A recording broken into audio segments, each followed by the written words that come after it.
Everyone, good morning. ফিরে এলাম আমার চ্যানেলের আরেকটি নতুন ভিডিওর সাথে। আজকের ভিডিওটা বেসিক্যালি একটা স্যাটারডে ব্লগ হতে চলেছে। শনিবার দিনটা কিভাবে কাটালাম সেটাই আজ বলবো। আজ সকালে পড়া ছিল, তাই একটু তাড়াতাড়ি ঘুম থেকে উঠে পড়েছিলাম। উঠে ফ্রেশ হয়ে রেডি হয়ে বেরিয়ে পড়েছিলাম পড়তে যাওয়ার উদ্দেশ্যে। 8:30 থেকে পড়া ছিল। আমার বাড়ির কাছাকাছি যেহেতু পড়া, যেতে ওই আর কি 5-10 মিনিট লাগে, তাই 25-এ বেরিয়েছিলাম। বেরিয়ে পৌঁছেও গেলাম। ওই যে দূরে আসছে আমার বান্ধবী, ওর জন্য আর কি ওখানে কিন্তু দাঁড়িয়েছিলাম। ওকে ভালোবেসে আমি মনা বলেই ডাকি। ক্যামেরা দেখে আবার হাই করে দিল। তারপর ও আসতে একসাথে আমরা দুজনে চলে গেলাম পড়তে যাওয়ার উদ্দেশ্যে। পড়তে যেতে যেতে আমরা একটু ছ্যাবলামো মেরে নিচ্ছিলাম। যতই ছ্যাবলামো মারি, পেছন থেকে ওরা ক্যামেরাতে হাই করা বন্ধই হচ্ছিল না। তারপর পড়া শেষ হতেই বাড়ি ফিরে একটু রেস্ট নিয়ে বসে গেছিলাম আম মাখা করতে। এই গরমে সদ্য গাছ থেকে পাড়া আম দিয়ে আম মাখা করে খেতে কারই না ভালো লাগে, তোমরাই বলো। এখানে আমি ওকে বলছিলাম কি করে ভিডিওটা শ্যুট করবি, হালকা করে বলতে পারো ওকে জ্ঞানই দিচ্ছিলাম।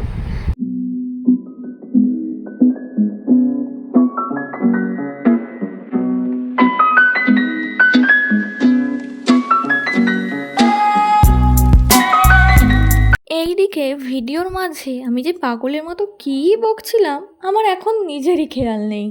আর এইদিকে আমার দাদাকে দেখো না, সে যে কোন অ্যাঙ্গেল থেকে ভিডিও নেবে নিজেই ঠিক করে উঠতে পারছে না।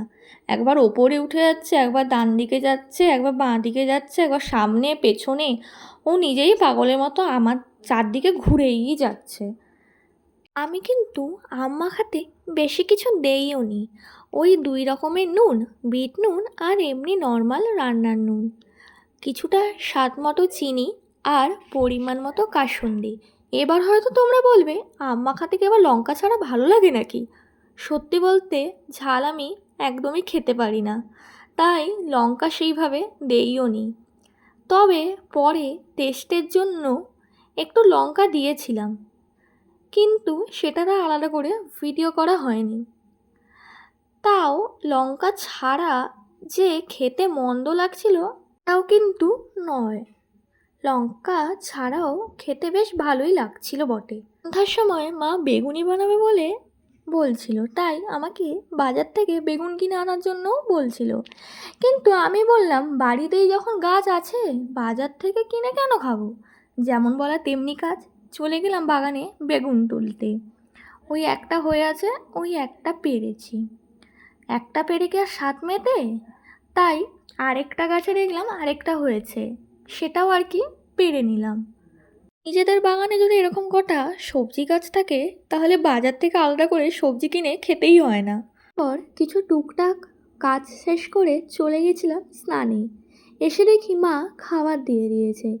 আজকের মেনুতে ছিল ফুলকপি ভাজা, ডিম কারি আর চাটনি।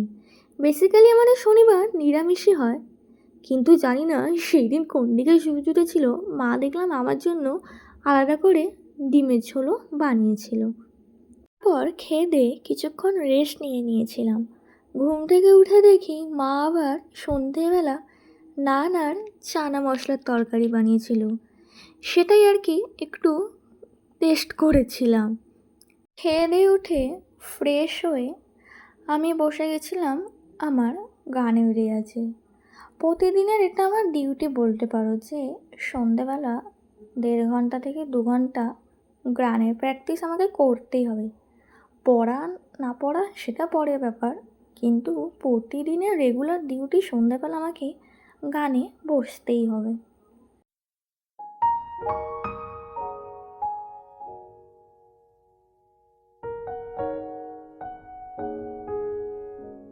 এরপর গানের রেয়াজ শেষ করার পর বসে গেছিলাম জুওলজি পড়তে।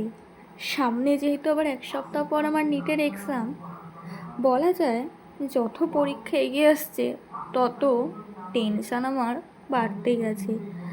পরীক্ষা এগিয়ে আসছে যত বুকের ভেতরটা ধড়পড় করছে তত বেশি।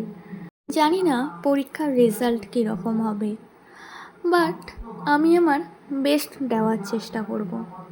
এবার পরীক্ষার রেজাল্ট তো আর আমার হাতে নেই, পরীক্ষা দেওয়াটা আমার হাতে আছে, চেষ্টা করাটা আমার হাতে আছে, তাই আমি আমার চেষ্টাটা চালিয়ে যাব।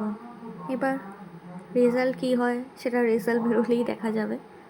জিওলজিটা কমপ্লিট করার পর সকালে স্যার যে বাংলা নোটসটা লিখিয়েছিল সেটা একবার চোখ বুলিয়ে নিচ্ছিলাম। আসলে দেখেছি দিনের কার পড়াটা দিনে করে রাখলে মনে থাকে বেশি ভালো।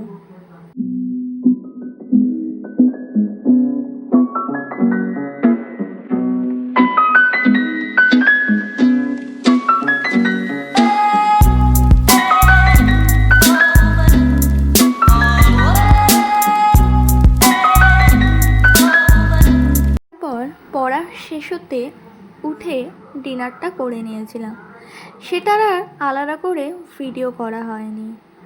তারপর উঠে একটু দাঁত টাত মেজে ফ্রেশ হয়ে নিচ্ছিলাম। ঘুমানোর আগে চুলটা একবার আঁচড়ে নিলাম, কারণ দেখেছি চুল আঁচড়ে না শুলে সকালবেলা উঠে চুলে না কেমন জট পাকিয়ে যায়, তাই একবার চুলটা আঁচড়ে নিলাম আর কি। এখন বাজে ওই 2টো পৌনে 2টো হবে, সবে আমি ভিডিওটা এডিট করে উঠলাম। আজকে সেভাবে আলাদা করে এক্সট্রা কিছুই শ্যুট করা হয়নি, যেটুকু শ্যুট করেছি সেটুকুই ভিডিওতে তুলে ধরেছি। তোমাদের কেমন লাগলো অবশ্যই কমেন্ট করে জানিও, লাইক শেয়ার করতে ভুলো না, সাবস্ক্রাইবটা অবশ্যই করে দিও। আজকের মতো টাটা।